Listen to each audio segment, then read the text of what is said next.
The live TV, सच सबसे आगे। नमस्कार, मैं हूं रंजीत झा और आप देख रहे हैं द लाइव टीवी। मेघालय विधानसभा चुनाव के नतीजे ने वहां पर सियासी घमासान को जन्म दे दिया है। दरअसल सरकार किसकी बनेगी, इसको लेकर वहां बवाल मचा हुआ है।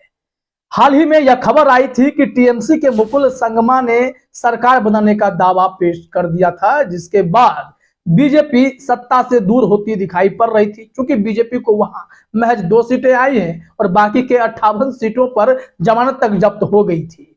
अब ऐसे में भारतीय जनता पार्टी वहां एनपीपी के साथ मिलकर सरकार बनाने के लिए छटपटा रही थी। तभी मुकुल संगमा ने जो दावा पेश किया, उसके बाद वहां सियासी घमासान मच रहा था। लेकिन उससे भी बड़ी खबर अब सामने आ गई है कि जहां 32 विधायकों का समर्थन पत्र राज्यपाल को सौंपने वाली एनपीपी को झटका लग गया है।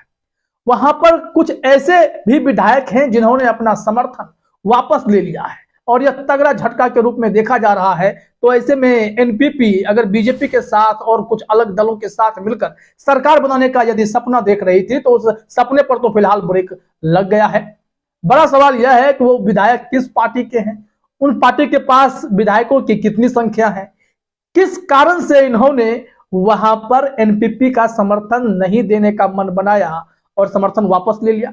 इसको लेकर मेघालय में सियासी घमासान छिड़ा हुआ है। अमर उजाला ने जो नई जानकारी दी है, उसके लिए जब आप अपने स्क्रीन पर यह खबर देखिए, उसमें सारी स्थिति स्पष्ट हो जाएगी। इसमें बताया गया है कि सरकार गठन से पहले सियासी घमासान हुआ तेज, एचएसपीडीपी विधायकों ने समर्थन लिया वापस। जाने अब क्या है समीकरण लगातार बदल रहे हैं। कौन किसके साथ जाएगा, क्योंकि वहां पर जिन्हें अन्य दल कहा जा रहा था, उन्हीं क्षेत्रीय पार्टियों में से कुछ पार्टियों ने ठीक ठाक सीटें जीतकर सरकार को त्रिशंकु कर दिया है। हंग गवर्नमेंट बनने के आसार तो बढ़ ही गए हैं, लेकिन यहां पर अब पक्ष और विपक्ष दोनों पैरेलल दिखाई पड़ता है। अगर संगमा ने दावा किया पूरा विपक्ष उनका साथ दे तो सत्ता में उनकी सरकार बन सकती है, मेघालय की सत्ता पर वो बैठ सकते हैं। वहीं भारतीय जनता पार्टी अगर एनपीपी का साथ दे, अगर इक्का दुक्का निर्दलीय विधायक या क्षेत्रीय पार्टी उनका साथ दे, तो वो भी सरकार बना सकते हैं। मेघालय में वहां पूह की स्थिति है। लेकिन 2 विधायकों ने जब समर्थन वापस लिया है तो झटका लगा है। खबर में देखिए क्या कुछ बताया गया है। मेघालय में सरकार बनाने का दावा करने के अगले ही दिन शनिवार को निवर्तमान मुख्यमंत्री कोनराड संगमा को करारा झटका लगा है। कोनराड ने शुक्रवार को ही 32 विधायकों के समर्थन का पत्र राज्यपाल को सौंपा था, लेकिन शनिवार को Hill State People's Democratic Party, जिसे एचएसपीडीपी के दोनों ही विधायकों ने समर्थन वापस ले लिया है। इसी पार्टी ने झटका दिया है और पार्टी ने राज्यपाल को पत्र लिखकर यह भी बताया है कि दोनों ही विधायक समर्थन देने के लिए अधिकृत भी नहीं है। मतलब वहां बड़ा खेल होने वाला है। ये विधायक अगर अधिकृत नहीं है तो अपने मन से कैसे गए थे उनके पास कि चलिए साथ मिलकर सरकार बना लेते हैं। अब असली खेल होगा। मुकुल संगमा जो दावा कर रहे हैं, क्या मुकुल संगमा का सपना पूरा होगा? क्षेत्रीय बनाम राष्ट्रीय की लड़ाई क्या वहां शुरू होने वाली है? सबसे बड़ा सवाल यही है। राष्ट्रीय इसलिए कि भारतीय जनता पार्टी महज 2 विधायकों के साथ फिर से सत्ता में घुसने की कोशिश कर रही है, लेकिन दूसरी तरफ जो तमाम क्षेत्रीय पार्टियां हैं वो कोशिश कर रही हैं कि यहां की लड़ाई सिर्फ क्षेत्रीय हो, राष्ट्रीय वाले कब्जा ना करें। इस वजह से विपक्ष के एकजुट होने के आसार अब बढ़ते दिखाई पड़ रहे हैं। इसमें जरा देखिए ना, आगे कहा गया है कि अभी तक एनपीपी की ओर से कोई बयान नहीं आया है। इसमें जानकारी मिली है कि जिन विधायकों ने समर्थन दिया था उनके विरोध में आज शिलोंग में बड़ा प्रदर्शन हुआ। गुरुवार की रात उनके रिश्तेदारों के घरों पर हमले हुए थे और दूसरी ओर जानकारी मिली है अब मेघालय में जोर तोड़ की राजनीति तेज हो गई है। अब इन विधायकों पर, इनके परिवारों पर हमला हुआ, इनके खिलाफ प्रदर्शन हुआ, क्योंकि ये जिस तरफ अपना झुकाव दिखा रहे थे वहां मामला सेट नहीं है। स्थानीय लोग, उनके पार्टी के संगठन के लोग भी नाराज हैं। इस वजह से एचएसपीडीपी ने यह जाहिर तौर पर कह दिया है कि दोनों विधायक एलिजिबल या अधिकृत नहीं थे कि वो सीधे जाकर सरकार को समर्थन दे दे। पार्टी तय करेगी सब कुछ। आगे देखिए, इस खबर में जो बड़ी बात समझाने की कोशिश की गई है कि सियासी समीकरण वहां अब क्या हुआ है। इसमें बताया गया है एचएसपीडीपी के जो अध्यक्ष हैं पी पांगन्यांग और सेक्रेटरी पान बोरलांग रिनीथियांग ने पत्र में कहा, एचएसपीडीपी ने 2 विधायकों मैथोडियस डखर और सकलियर वारजरी को सरकार के गठन के लिए समर्थन देने के लिए अधिकृत नहीं किया था, जैसा कि मीडिया के माध्यम से पता चला। इसके बाद दोनों विधायकों ने एनपीपी से समर्थन वापस ले लिया। इस बीच लोगों ने एनपीपी को समर्थन देने वाले विधायकों के खिलाफ शिलांग में जोरदार प्रदर्शन किया। मतलब स्थिति स्पष्ट है कि इस बार सत्ता किसी और तरफ करवट लेने वाली है। भारतीय जनता पार्टी और एनपीपी गठबंधन को बड़ा झटका लग सकता है।